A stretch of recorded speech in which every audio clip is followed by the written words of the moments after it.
সন্তোষ ট্রফির কোয়ালিফাইং রাউন্ডে গ্রুপ সির ম্যাচে আজ বাংলা 4-0 গোলে পরাস্ত করল ঝাড়খণ্ডকে।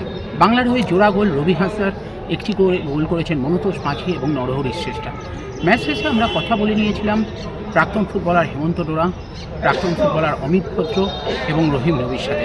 তারা এই ম্যাচটাকে কীভাবে দেখছেন, পরবর্তী রাউন্ডে বাংলা যাওয়ার সম্ভাবনা কত, সেই নিয়েই বা তারা কতটা আশাবাদী, কী বলছেন তারা, চলুন শুনে নেওয়া যাক কিক অফ নাওয়ের পর্যায়ে। যে ম্যাচটা আমার খুব ভালো লেগেছে যে টিমটা প্রত্যেকে ছুটেছে। গোলকিপারটাকেও ভালো লাগলো, এই তো গোলকিপারের কোচ অর্পণ রয়েছে, এই গোলকিপারটাকে ভালো লাগলো।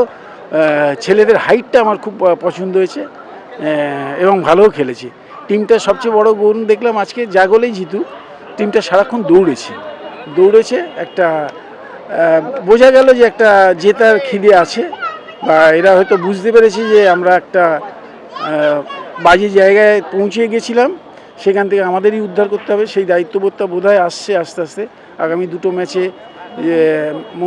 আমার মনে হয় যে আজকে যে টিম খেললো এই লেভেল ধরে রাখতে পারলে আগামী দুটো ম্যাচ কোনো অসুবিধা হবে না।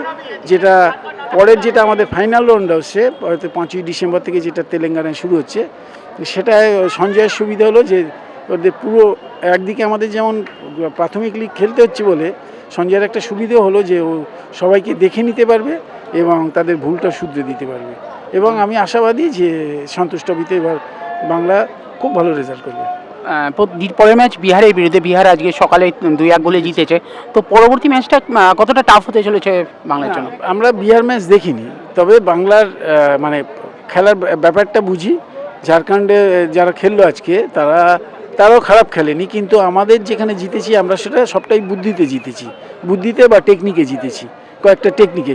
সেটা আশা করি যে বিহারের সাথেও সেটা অসুবিধা হবে না, কারণ ঝাড়খণ্ড, বিহার বা পরেরটা ইউপি হয়তো কাছাকাছি টিম হবে, যারা এখনও হয়তো বাংলার মানে পৌঁছয়নি।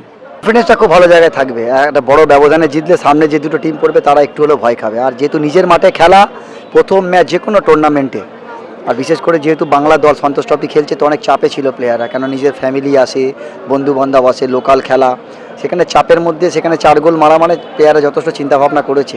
আর যে টিমে সঞ্জয় সেন কোচ আছে, আমার মনে হয় না কোনো, আর যার রিজার্ভমেন্ট যা স্ট্রং, কাকে ছেড়ে কাকে নামাবে, যারা খেলেছে প্রত্যেকে, হয়তো ফার্স্ট হাফটা একটু প্রবলেম হচ্ছিল, সেকেন্ড হাফে কিন্তু সেটা সব পুরোপুরি সলভ হয়ে গেছে। দেখো খেলেছে, দেখো অনেক প্লেয়ার, পরপর 3টে ম্যাচ, তো সেখানে আমার মনে হয় যেখানে টিম তোমার 4 গোলে জিতেছে, আর এগুলো আমার মনে হয় না কোনো আর কাজে লাগবে কথাগুলো। কিন্তু যথেষ্ট ওভারঅল যদি ফুটবল দেখি, ভালো ফুটবলই খেলেছে বাংলা।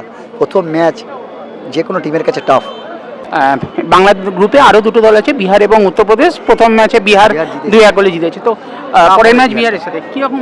না, প্রত্যেক ম্যাচে যেরকম আমরা গোল বাড়িয়ে রেখেছি, একটা টিম যাবে আমি যা শুনলাম, তো আমার মনে হয় পরের ম্যাচটাতে একটু দেখে সাবধানে খেলা উচিত, হুতাশ করা উচিত না।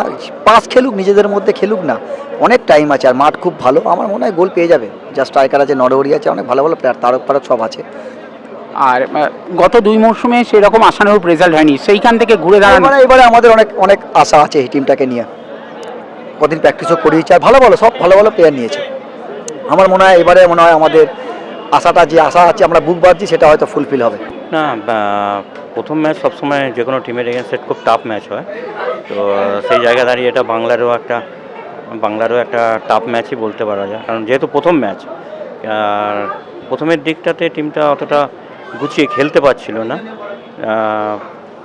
আমার যেটা মনে হলো যে মানে পরে যখন তারক, বাসুদেব এরা সব নামাতে ম্যাচটা অনেক বেশি ইজি হয়েছে। অবশ্য ততক্ষণে 3-4 গোল হয়ে গেছে, তো অপোনেন্ট টিম দাঁড়িয়েও গেছে।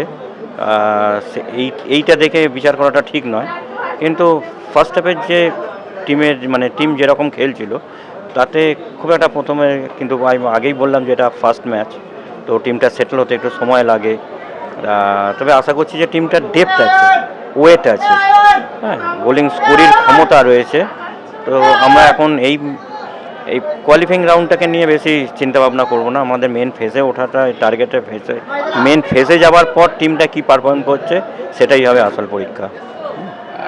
দ্বিতীয় ম্যাচের এরপর পরশু আবার একটা আগামী পরশু ম্যাচ, তো সেই ম্যাচে প্রথম একাদশে দলে কিছু পরিবর্তন কি মনে করছো? আমার মতে হওয়া উচিত, পার্টিকুলারলি মিডফিল্ডটা, কারণ 4-4-2-তে মিডফিল্ড যে দুটো খেলছিল একটা ঠিক আছে, বাট আরেকজন চাকু ইজ এ ক্যাপ্টেন। চাকু অ্যাজ এ 4-4-2-তে নট সুইটেবল। হ্যাঁ, ও ডিফেন্সিভ মিডফিল্ডার, এটাতে হলে অনেক বেশি কমফোর্টেবল এবং অনেক বেশি ওর লোড নেওয়ার ক্ষমতা আছে। তো ও যদি ফরমেশন অনুযায়ী চাকু ইজ নট এ ফিট ঠিক জায়গায়।